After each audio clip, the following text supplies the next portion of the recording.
ቡካዮ ሳካ በአርሰናል ኮንትራቱን ለማራዘም ስምምነት ላይ መድረሱ ተገለጸ። የ24 ዓመቱ የመድፈኞቹ ወሳኝ መስመር አጥቂ ቡካዮ ሳካ በአርሰናል የሚያቆየውን ኮንትራት ለማራዘም ከስምምነት ላይ ደርሷል ሲሉ ለክለብ ቅርብ የሆኑ መረጃዎችም ጠቁመዋል። ተጫዋቹ በአርሰናል ቤት እስከ 2027 የሚያደርስ ኮንትራት እንዳለው ቢታወቅም በሳምንት 195,000 ፓውንድም ደሞዝ ሲከፈለም ቆይቷል። ይህ ታዲያ በክለቡ ሰባተኛ ከፍተኛ ደሞዝ ተከፋይ ተጫዋችም አድርጓል። ይህንን ተከትሎ አርሰናል ተጫዋቹ በቀጣይ አርሰናል ቤት የሚያቆየውን የረጅም ጊዜ ኮንትራት ለመስጠት ሙሉ ፈቃደኛ መሆናቸውን ያሳወቁ ሲሆን ከተጫዋቹ ጋር ስምምነት ላይ መድረሳቸውም ተገልጿል። እንደ ጋዜጠኛ ማርክ ብሩስ ዘገባ ከሆነ መድፈኞቹ በቀጣይ ሳምንት ደሞዙን በመጨመር እስከ 2030 በሚያደርስ ኮንትራት ለማስፈረም ሙሉ ስምምነት ላይ ደርሷል ሲል መረጃው። ቀጣይም አርሰናል የተጫዋቹን ሳምንታዊ ደሞዝ ወደ 300,000 ፓውንድ በማድረስ ተጫዋቹ በቀጣይ 5 ዓመት ኮንትራት ሊሰጡት እንደሆነም ተገልጿል። ጆሹዋ ዚርክዜ በአሰልጣኝ ጋስፔሪኒ ስር መጫወት እንደሚፈልግም መረጃዎች ጠቆሙ። በአሰልጣኝ ሩበን አሞሪም የመጫወቻ ጊዜ እየተሰጠ የማይገኘው ጆሹዋ ዚርክዜ ዩናይትድን እንደማይፈልግ ሲገለጽም ቆይቷል። ታዲያ ተጫዋቹ በጣሊያኑ ክለብ አታላንታ መጫወት እንደሚፈልግ የተገለጸ ሲሆን ጋስፔሪኒ በደንብ ይረዱኛል የሚል እምነት እንዳለውም ተነግሯል። ሆኖም ግን ሌላኛው የጣሊያኑ ክለብ ሮማ ከተጫዋቹ ጋር በመስማማት ከዩናይትድ ድርድር ማድረግ የሚፈልግ ቢሆንም ማንቸስተር ዩናይትድ ዚርክዜን የመግዛት አማራጭ ባላካተተ ውል በውሰት ብቻ መስጠት እንደሚፈልግም ለክለቡ ታማኝ የሆኑ ምንጮች ዘግበዋል።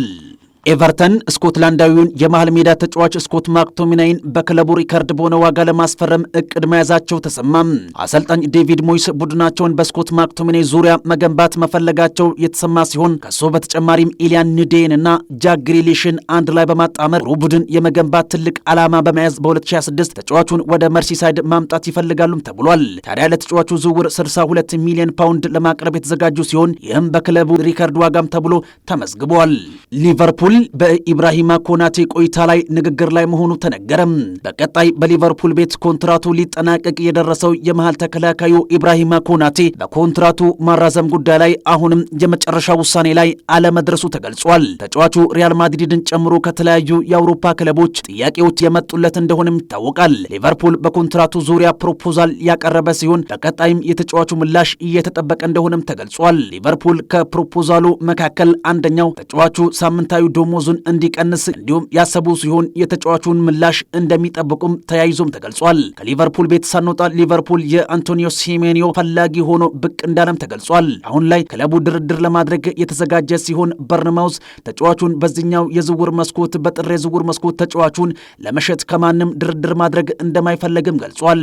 ይሁን እንጂ ተጫዋቹን በመፈለግ የሚመጣ ክለብ ካለ 65 ሚሊዮን ፓውንድ የውል ማፍረሻ እንዳለበትም ገልጿል። ከዛ ባለፈም ተጫዋቹ እስከ ክረምት የዝውውር መስኮት የሚቆይ ከሆነ የውል ማፍረሻው 55 ሚሊዮን ፓውንድ እንደሆነም ተነግሯል። ካሸነፍኩ የመጀመሪያ ስራዬ ለሊዮኔል አንድሬስ ሜሲ መደወል ነው ሲሉ ቪክተር ፎንት ተናገሩ።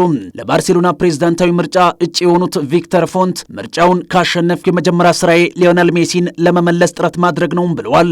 ቪክተር ፎንት በ2001 በፕሬዝዳንታዊ ምርጫ በሁዋን ላፖርታ መሸነፋቸው የማይዘነጋ ሲሆን በዚህኛው ምርጫ ካሸነፍኩ የምደውለው እሱንም ለሊዮኔል ሜሲ ነው፣ እሱንም ለመመለስ የቻልነውን ሁሉ እናደርጋለን ብለዋል። ካምፕኑ ላይ የሜሲ ሐውልት የሚቆመው ጅማሯችን አይደለም፣ ይህ ለሱ በቂ አይደለም፣ ይህን ደግሞ ለፖለቲካ ዓላማ መጠቀም የለብንም ሲሉ ተደምጧል።